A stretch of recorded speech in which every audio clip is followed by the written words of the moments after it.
Eduardo, Pois não. tua palavra é tua. Perfeito. Vou compartilhar aqui só um minuto.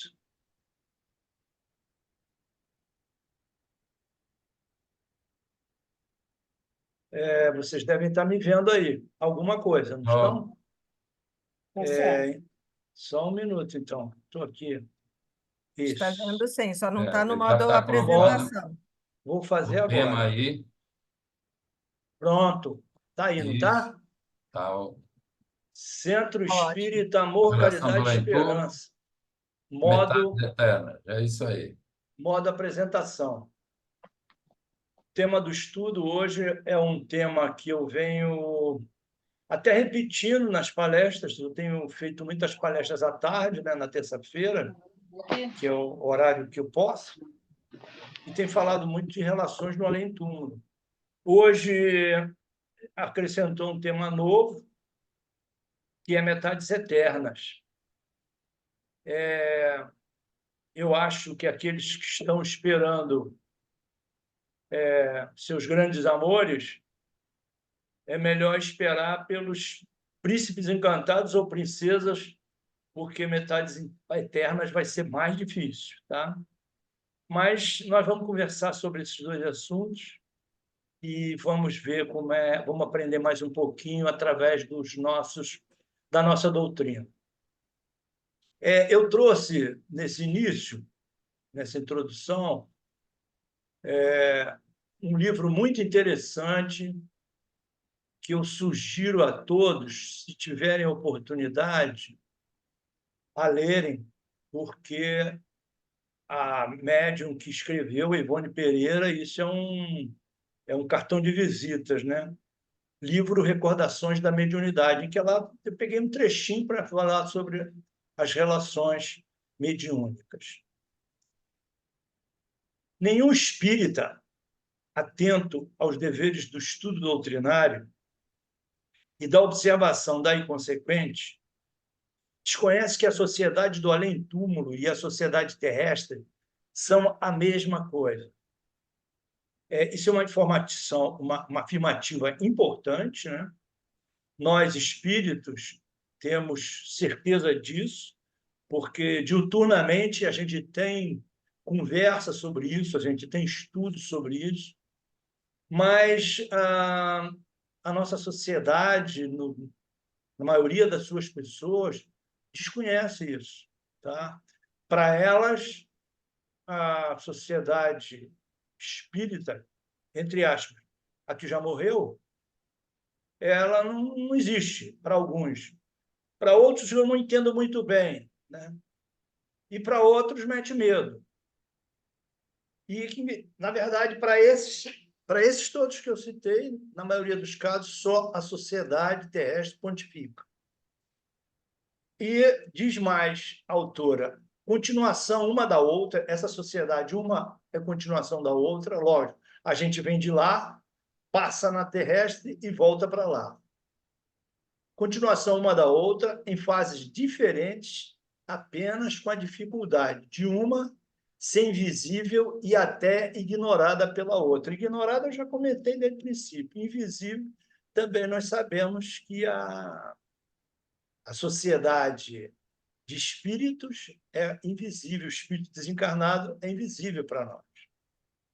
Nós, espíritas, não desconhecemos o quanto os homens são assistidos e grandemente influenciados pelos habitantes do mundo espiritual, pois possuímos amigos, inimigos, simpatizantes e adversários desencarnados. Isso é uma cristalina verdade, tá, gente? Nós, especialmente nós espíritas, não podemos desconhecer isso. Agora, nós, de uma maneira geral, acredite ou não, somos influenciados pelo mundo espiritual. Mas como é que é isso, Eduardo? Como é que um espírito chega para me influenciar? Ele chega vibratoriamente. Ele é atraído pelo seu pensar, por aquilo que você lê, por aquilo que você fala, pelo aquilo que você pensa. Ele se identifica com aquilo e passa diuturnamente, cotidianamente, a participar do seu dia a dia. Onde você vai, ele vai. Se ele gostar das coisas que você faz, ele vai aonde você vai e vai participar da sua vida cotidiana e se sente até na obrigação de opinar. Mal ou porcamente, gabaritado ou não, ele vai opinar. Por quê? Porque nós possuímos no mundo espiritual amigos e inimigos. E no transcorrer da nossa vida terrestre, nós constituímos inimigos ou amigos que vão para o mundo espiritual e lá vão ter ascendência ou vão ter influência sobre o nosso caminhar, quer a gente queira, quer a gente não, ache que não pode, porque só isso não basta, só a nossa vontade não basta. Nós vamos ter que ter alguma coisa a mais, né? Atitude, boa leitura, boa conduta, caminho reto, seguir em frente. No mundo atual, influência de tudo quanto é jeito e maneira, né? Sanear as nossas influências, estar atento o que pode nos influenciar, o que nos pode comandar, e não só influenciar, nos dominar. Começa a comandar e depois nos domina, o que é pior. Que você vai cedendo, é como se você fosse cedendo. Se fosse gostando de pensar só aquilo, monoideia, daqui a pouco você está comandado. A nossa vida de relação, é óbvio que eu poderia ficar falando aqui sobre tudo, aqui muito mais, mas eu tenho que ficar de olho no tempo, tá, gente? Por isso que muitas vezes eu não estendo muito, mas tem assunto para falar sobre relacionamento do mundo espiritual e mundo material. A nossa vida de relação cotidiana depende absolutamente de nós mesmos. Isso é pura, outra, é cristalino também. Depende só de nós.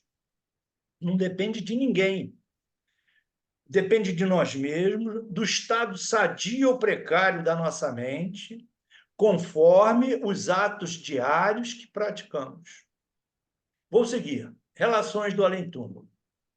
Pergunta 274.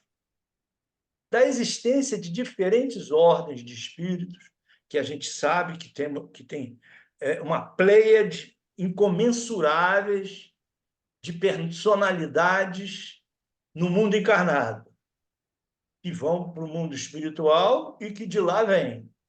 Essas personalidades, praticamente, continuam as mesmas personalidades, lá como cá. Aqui recebem influência boa ou má, para escolher o que vai fazer. Mas, na verdade, elas são um volume enorme de indivíduos que transitam aqui e lá no mundo espiritual. Da existência de diferentes ordens de espíritos, resulta para estes, os espíritos, alguma hierarquia de poderes. Os espíritos, no mundo espiritual, têm alguma hierarquia, obedecem a alguma coisa, eles se orientam por alguma coisa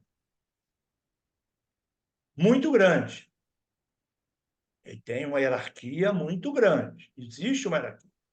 Os espíritos têm uns sobre os outros a autoridade correspondente ao grau de superioridade que hajam alcançado. A autoridade que eles exercem por um ascendente moral irresistível. Então, olha o detalhe, gente. A autoridade que eles exercem por um ascendente moral irresistível. No mundo espiritual, só o grau moral é que tem influência. E outro detalhe, quando um espírito superior determina a um inferior, faça isso, não faça isso, essa ordem é impossível de ser contrariada ou de receber um não. Por quê? Porque existe um ascendente moral irresistível. E a gente vê isso nas mesas mediúnicas com muita frequência, entende? Às vezes um espírito chega na mesa mediúnica querendo acabar com tudo e, através da palavra de um orientador, de um esclarecedor, né? Que tem muito mais ascendência do que aquele obsessor que está chegando, né? Vai, através da palavra, acalmando aquele espírito. Se ele se levantar o dirigente da mesa, por favor, você senta e ele vai ter que obedecer. Ninguém vai segurar no braço dele, se bem que muitos chegam. Eu estou sendo seguro, eu estou preso, me algemaram. Isso nada acontece, nada acontece. É que ele tem, como ele não consegue exercer a vontade dele, dominadora, ele se sente algemado, ele cria na sua mente obsessiva que ele está algemado, que ele está preso, quando nada disso acontece. Nenhum espírito superior algema ou prende ou acorrenta qualquer espírito inferior. Ele simplesmente exige, simplesmente ele aciona a sua moralidade, a sua ascendência moral, que é irresistível. E olha o detalhe embaixo, hein, que tem a continuação da resposta. Podem os espíritos inferiores subtrair-se à autoridade dos que lhes são superiores? Olha o que os espíritos responderam. Eu disse irresistível. Ele não tem que comentar mais nada, não tem que falar mais nada. Simplesmente é uma ordem irresistível de não ser obedecida. Vou seguir, tá? Armando, lê para mim, por favor, porque aqui eu estou, como eu coloquei muito em cima o título, está me atrapalhando aqui alguma coisa da tela. Poder, galardão, não é isso? Ô, Isabela, por favor. Isso, é poder, galardões, títulos terrenos, políticos, militares, sociais, influem no mundo espiritual? Poder, galardão, títulos políticos, militares ou sociais. Eu vou lá sou deputado, sou general, eu sou conde, antigamente o conde, marquês. Isso tem influência no mundo espiritual. Eu sou doutor, professor. Isso tem influência. Pergunta 275. O poder e a consideração que o homem gozou na Terra lhe dão supremacia no mundo dos espíritos? Não, pois os pequenos serão elevados e os grandes rebaixados. Lê os Salmos. Gente, eu fico imaginando esses espíritos vaidosos que a gente conhece muito, que vira e mexe, você está falando com o doutor fulano de tal, você está falando com o general fulano de tal, eu sou general fulano de tal. Esses espíritos, com essa arrogância toda, é óbvio, pelo grau de arrogância, ninguém coloca eles abaixo.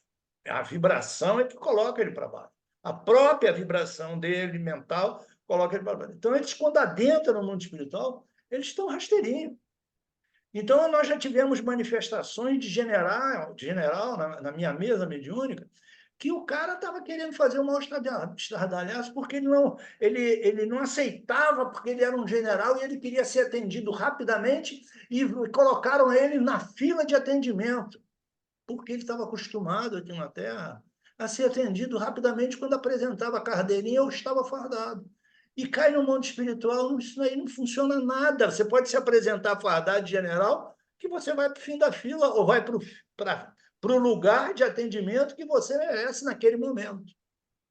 E os espíritos também foram bem diretos com Allan Kardec, né? Não influi nada, pois que os pequenos serão elevados e os grandes rebaixados. Lê os Salmos, só faltou dizer, se você ainda não lê, isso eles disseram para Allan Kardec. Imagina se é o Luiz Eduardo que está lá, ele vai dizer, oh, rapaz, senta lá de novo no sistematizado, no primeiro dia de aula, começa tudo de novo. Claro que ele tinha que dizer isso para mim, se fosse o caso. Pergunta 279. Todos os espíritos têm reciprocamente acesso aos diferentes grupos ou sociedades que eles formam? Os bons vão a toda parte, e assim deve ser para que possam influir sobre os maus. Isso é verdade. Os bons não têm barreira. Eles entram aonde precisam entrar, até porque eles não entram onde eles querem, eles não entram aonde não podem entrar, eles não vão para dentro da sua casa sem ser chamados, o que já acontece com os espíritos inferiores, pela sintonia que você tem. Você atrai um espírito inferior por razões diversas. ele se torna seu amigo, quer você queira, quer você não queira. Ele se julgando seu amigo, ele vai querer entrar na sua casa. Se o ambiente caseiro for um ambiente caseiro vibratoriamente baixo, ele vai interferir nas conversas familiares, vai jogar um contra o outro, ele vai fazer tudo, vai até fazer de propósito para fazer brincadeira, para rir, que eles gostam de fazer isso para rir, né? Vai trazer outros, tem narrativas, até narrativas bíblicas, do próprio Jesus, dizendo quem és tu, aí o espírito obsessor responde, eu sou legião. Quer dizer, o que é? Que junto com ele tinha muita gente. Muita gente. Os bons vão a toda parte. E assim deve ser, para que possam influenciar os bons, os maus. As regiões, porém, que os bons habitam, estão interditadas aos espíritos imperfeitos. É óbvio. Primeiro que provocaria, se um espírito inferior fosse adentrado a um local, uma região onde existem espíritos bons, o primeiro problema que aconteceria era o deslumbramento do espírito, porque ele ia ver coisa que ele não está acostumado, não saberia nem como fazer. Talvez, de tanto deslumbramento, não fosse a lugar nenhum. Ficasse cristalizado, querendo entender aquelas coisas. E segundo, que eles podem corromper, indo para aquele ambiente sadio, se eles adentrarem, podem corromper. Tem uma passagem interessante, que todos se lembram, quem já leu O Nosso Lar, de um espírito feminino que está na porteira de Nosso Lar, querendo entrar. Essa mulher era uma mulher extremamente comprometida, muito comprometida, um obsessor comprometido.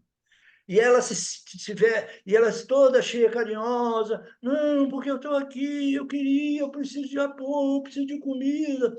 E o espírito, que embora porteiro, devia ter conhecimento, que ninguém no mundo espiritual ocupa qualquer cargo se não tiver um conhecimento, pelo menos um conhecimento fraterno, disse, não, senhora, a senhora não vai entrar. Nisso, tinha uma enfermeira famosa no mundo espiritual que soube que aquele espírito queria entrar e o porteiro não estava deixando.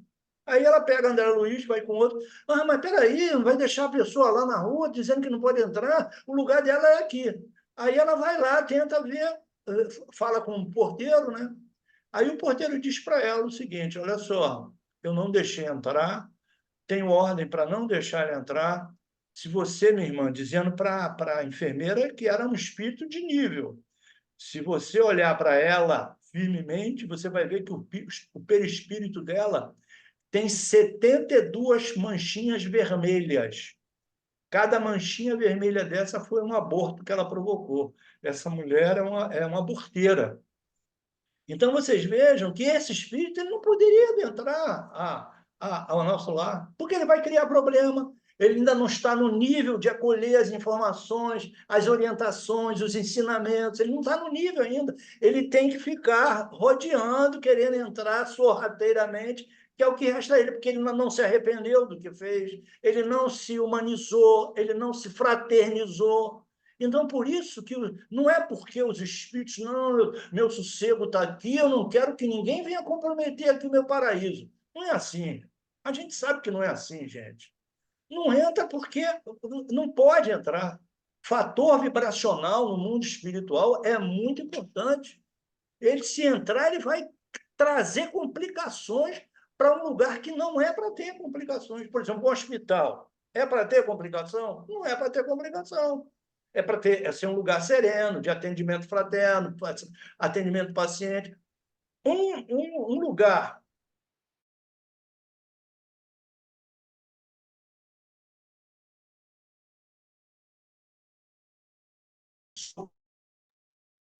Travou?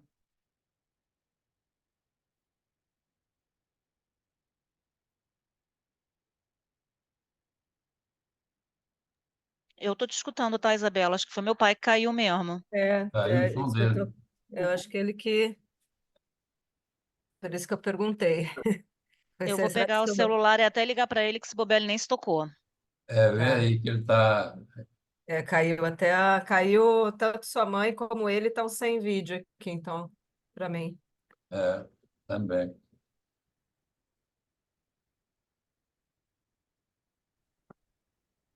Oi, estou voltando aqui. Acho que a minha Tô? internet está caindo. Calma só um instante, tá, gente? Foi Tá. tomar café.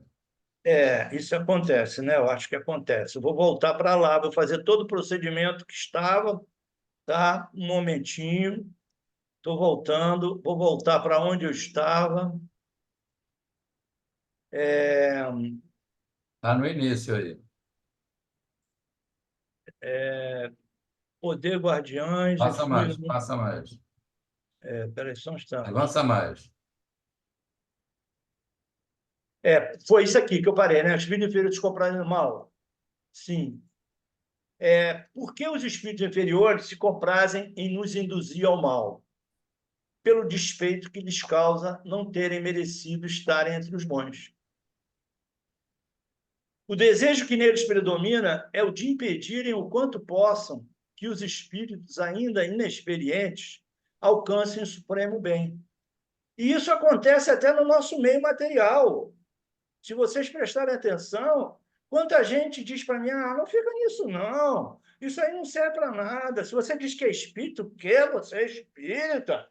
Ih, meu Deus, isso quer dizer que você trata com macumba? Pensa logo fazer isso. Você faz entrega, você faz despacho. A pessoa nunca pensa que a doutrina espírita é uma coisa sadia, é um lugar de bem, de fraternidade. Então, os espíritos inferiores, que estão pelo mundo espiritual soltos, eles também têm a tendência a querer que todo mundo sofra para me dizer, tá vendo? Eu não tinha razão, essa vida não presta.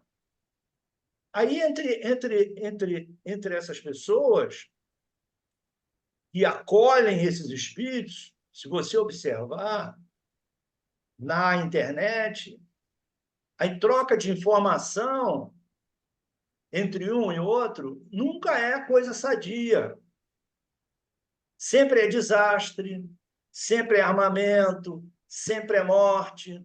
Por quê? Porque aquele que está jogando isso para a internet, ele está influenciado por uma falange ou por um ou dois ou três espíritos.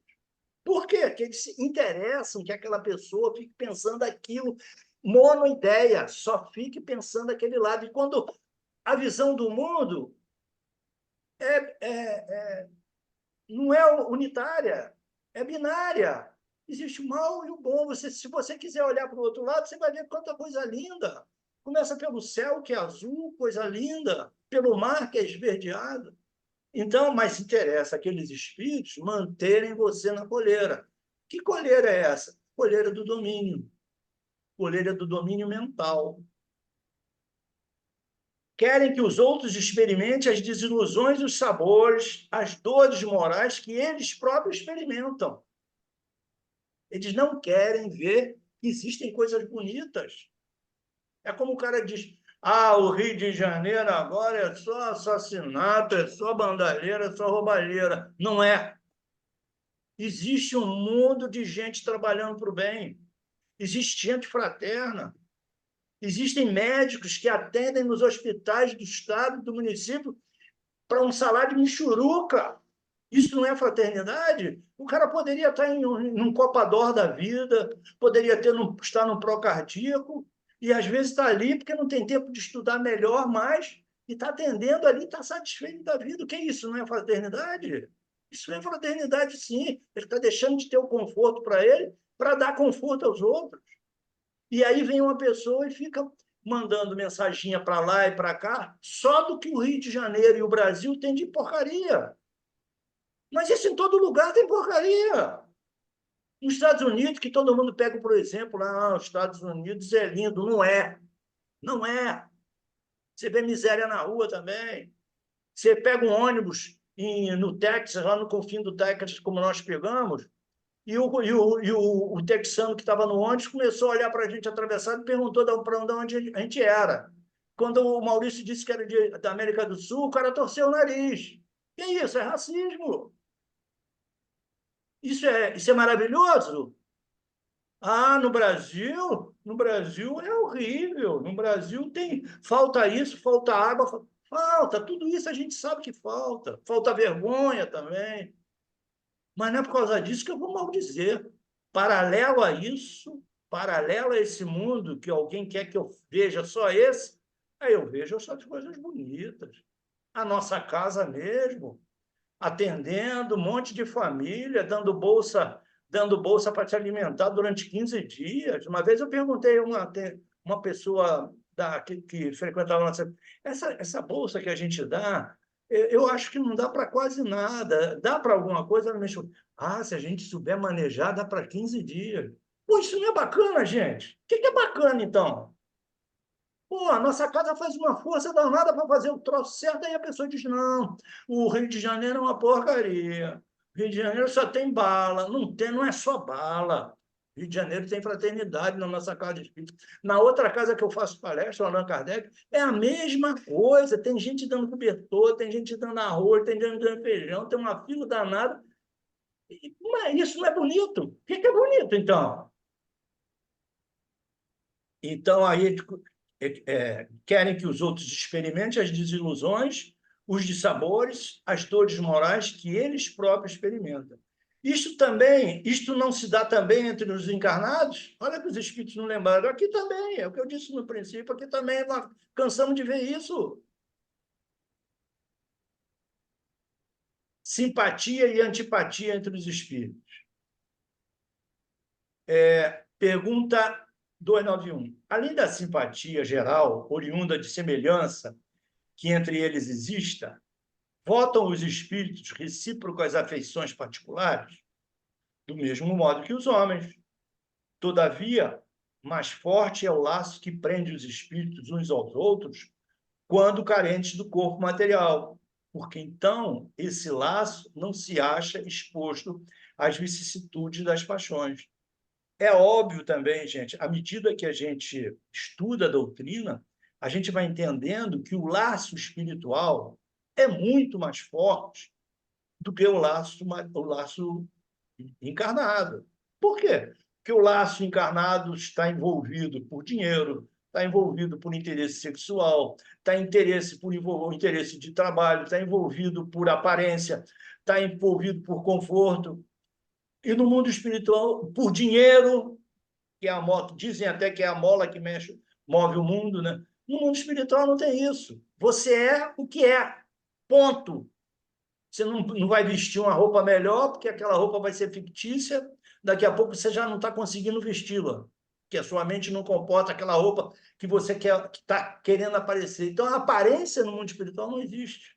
Agora, no mundo material, infelizmente, o homem vive da aparência. Do mesmo modo que os homens, todavia, mais forte é o laço que prende os espíritos uns aos outros, quando carentes de corpo material, porque então esse laço não se acha exposto às vicissitudes. Pergunta 292. Alimentam ódio entre si os espíritos? Isso alimentam. Alimentam por uma razão simples, que eles saem daqui muitas vezes com ódio. Muitas vezes saem daqui. A gente vê isso nas mesas mediúnicas. Maus negócios, o cara morre, o mau negócio, ele não perdoa o mau negócio. Casamento desfeito, porque o cara pegou a mulher com outro homem na cama, ou vice-versa. A pessoa não consegue perdoar, o ódio vai para lá, para o mundo espiritual. E o pior é que a maioria, por não ter conhecimento, acha que está vivendo, muitas vezes, uma coisa que já passou 40 anos. Quantas vezes o cara está vivendo? Acontece isso nas mesas mediúnicas. Quem trabalha na mesa mediúnica sabe que eu não estou falando mentira. O cara está vivendo a situação como se fosse naquele momento. Aí você começa a conversar, a esclarecer, aí você vai ver que o cara, que aquele entreveiro aconteceu há 30 anos atrás. Aí você diz para o espírito: olha só, se isso aconteceu há 30 anos atrás, você está ruminando um ódio, e talvez a sua mulher já não tenha mais vida, o amante dela não tenha mais vida, seus filhos já estão dispersos pelo mundo. Aí o cara acorda e começa a chorar. Porque não passou pela cabeça que o mundo estava passando. Ele não passou pela cabeça dele que ele podia morrer, entre aspas, desencarnar. Ele não passou que o mundo anda, a Terra gira. Ele simplesmente curtiu o ódio. E ele, e vai e volta, o ódio vai permanecendo entre um mundo e outro. Alimentam ódio entre si os espíritos, só entre os espíritos impuros há ódio. E são eles que insuflam, insinuam nos homens as inimizades e as dissensões. É óbvio, quando você consegue desfazer uma cabeça de ódio dentro de uma mesa mediúnica, você ganhou a guerra. Ou melhor, ganhou a batalha, não ganhou a guerra. Mas tem espíritos, que vocês sabem, né? Que o cara lá cruza os braços, eu não quero falar, estou cheio de ódio, não quero ouvir ninguém, não é mentira, não aceito o que você está falando, que você não sofreu como eu sofri, que ele acha que ele sofreu o maior sofrimento da vida. E ele continua insuflando os outros, ele continua a fazer parte de grupos que vão incentivar o ódio, que vão incentivar a dissídia, o rancor. Então, é o modo contínuo da vida espiritual e vida material. Metades eternas. Agora a gente vai entrar num assunto aí de metades eternas. Apaixonados, vamos ficar só com os príncipes e as princesas encantadas, hein? Pergunta 298. As almas que devam unir-se estão, desde suas origens, predestinadas a essa união, que cada um de nós tem, em alguma parte do universo, sua metade a que fatalmente um dia se reunirá? Resposta dos espíritos: não. Não há união particular e fatal de duas almas. Gente, olha só, eu sou um analfabeto de pai e mãe. Já fui mais, porque eu não... Há 40 anos atrás eu não sabia nada da vida, pensava que sabia, né? Não sabia, não conhecia a doutrina. Por incrível que pareça, num jorro de bom senso, talvez, né? Eu nunca acreditei nisso. Eu não acreditava nisso, eu achava, pô, não é possível que eu tenha uma metade perambulando pelo universo e um dia eu vou me encontrar. Eu não sabia, óbvio que eu não sabia o que eu sei hoje, mas eu achava que isso era impossível, que não podia funcionar. E hoje a gente sabe, pelos espíritos, que isso não é assim. A união que há é a de todos os espíritos, mas em graus diversos. Segundo a categoria que ocupam, isto é, segundo a perfeição que tenham adquirido. E quando a gente sabe que uma união de duas almas, de dois espíritos, quando se unem, não é qualquer Zé Mané da espiritualidade que vai fazer um mapa de vida desses dois espíritos. É instrumentação ultrassensível, são técnicos especializados na matéria de alto nível de conhecimento que nem encarnam agora, porque não é necessária a encarnação deles. São esses espíritos luminares, superiores, que planejam a vida de duas pessoas. Quando você imagina que a vida de duas pessoas vai gerar uma família, que, por sua vez, pode ter 2 ou 3 espíritos agregados. 1, 2 ou 3 espíritos agregados. Como é que você ia encarnar faltando uma parte? Não tem cabimento. Deus é perfeito. A coisa do Pai, as leis divinas são perfeitas. Não existe, espera aí um pouquinho que eu vou ajeitar. Não existe isso. As leis divinas são perfeitas na sua essência. E isso seria uma imperfeição divina, colocar uma pessoa faltando e a outra faltando, para vocês vão se encontrar para completar. Pelo amor de Deus, eu não acreditava nisso nunca. Agora, então, é óbvio que não há a menor chance de eu acreditar, né? A união que há é de todos os espíritos, mas em graus diversos, segundo a categoria que ocupam, isto é, segundo a perfeição que tenham adquirido. Quanto mais perfeitos, tanto mais unidos. Da discórdia nascem todos os males humanos. Da concórdia resulta a felicidade completa. Isso é óbvio. Uma família, quanto mais identificada mentalmente, vibratoriamente, espiritualmente, mais unida ela é. Quanto menos identificada mentalmente, espiritualmente, mais desagregada ela é. Você vê, às vezes, uma filha para um lado, pai para o outro, mãe para o outro, você começa a juntar as peças, você vai ver a educação que a pessoa teve, entende? O pai pernicioso, falando palavrão dentro de casa, não respeitando a mulher, não respeitando os filhos, não respeitando os mais velhos, falava porque falava, bebia, feito não sei o quê, saía chutando cadeira, dando mau exemplo. Eu tenho uma passagem muito interessante que eu já contei, e eu vou contar também, uma vez aqui na minha rua. O molequinho, eu estava conversando com os amigos, era eu e mais dois. Aí nisso chegou, junto com dessas pessoas, tinha um molequinho dos 12 anos com cigarro na mão.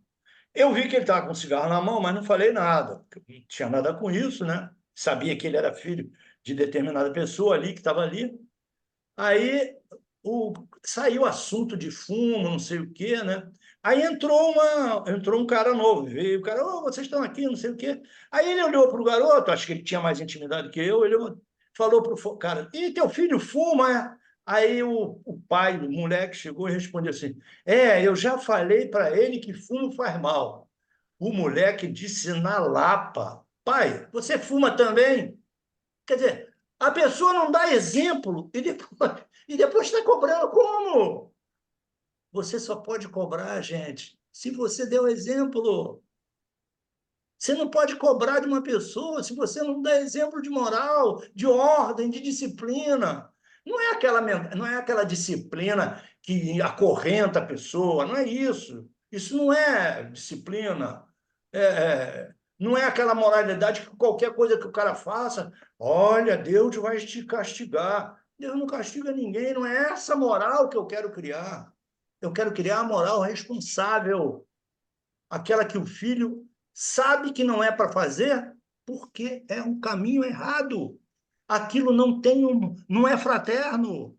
Aquilo não vai dar certo. Então, é isso que muita gente, a pessoa não acorda. Exatamente porque está aqui. Da discórdia nascem todos os males humanos.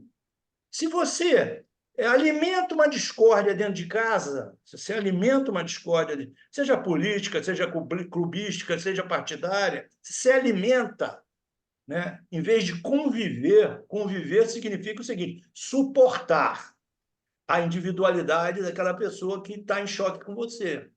Agora, se você discorda constantemente, você está alimentando um problema.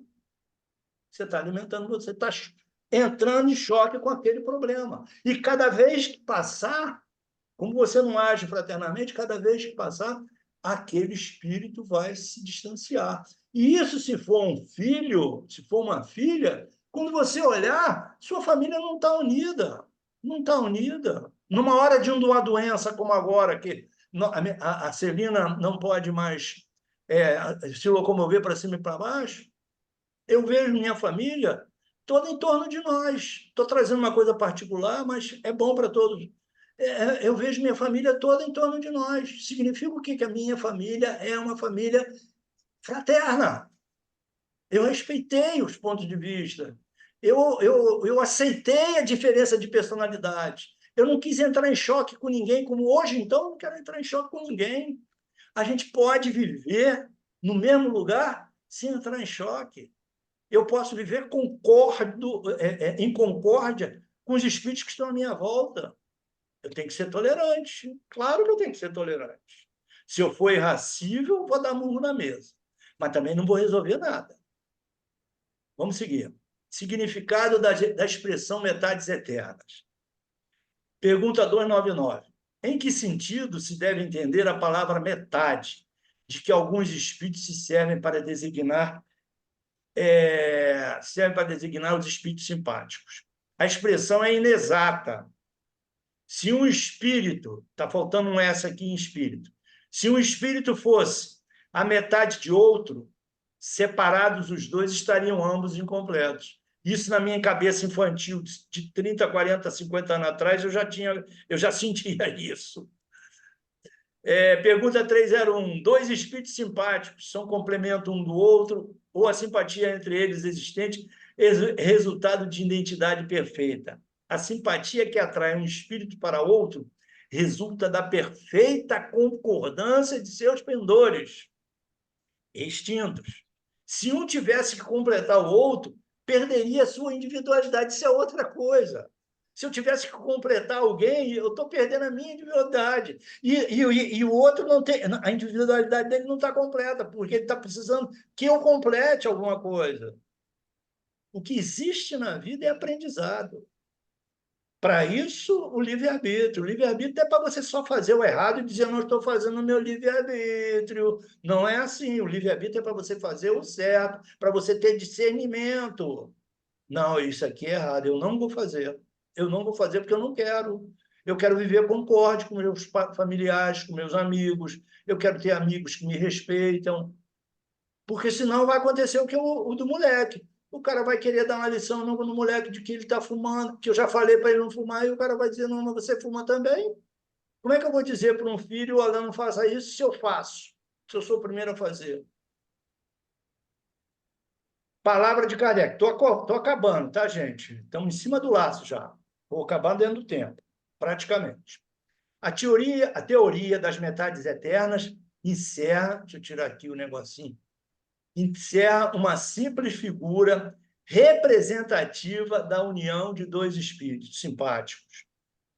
Trata-se de uma expressão usada, olha só, hein? Detalhe, trata-se de uma expressão usada na linguagem vulgar e que não se deve tomar ao pé da letra. Não pertencem, provavelmente, a uma ordem elevada os espíritos que a empregaram. Necessariamente limitado era o campo de suas ideias. Exprimiram seus pensamentos com os termos de que teriam se utilizado na vida corporal. Ou seja, são espíritos, provavelmente espíritos que trouxeram essa teoria, espíritos ainda materializados, sem a visão completa da espiritualidade. Isso está em Kardec, gente. É que a gente passa batido e não lê, mas está em Kardec, grande. Não se deve, pois, aceitar a ideia de que, criados um para o outro, dois espíritos tenham fatalmente que se unir um dia na eternidade, depois de estarem separados por tempo mais ou menos longo. Não tem sentido isso. Não tem sentido. A espiritualidade... Cadê tua cara metade? Cadê tua outra metade? Ih, está no Japão, está muito longe, não vou lá não pegar. Junta com outro. Gente, peraí, então eu acredito em Penélope, eu acredito em Papai Noel, Branca de Neve, Sete Anões, eu vou acreditar em tudo, por favor. Finalizando, boa tarde, bom domingo, seja Jesus com todos. E agora que eu não consigo voltar? Ok, Eduardo. Obrigado.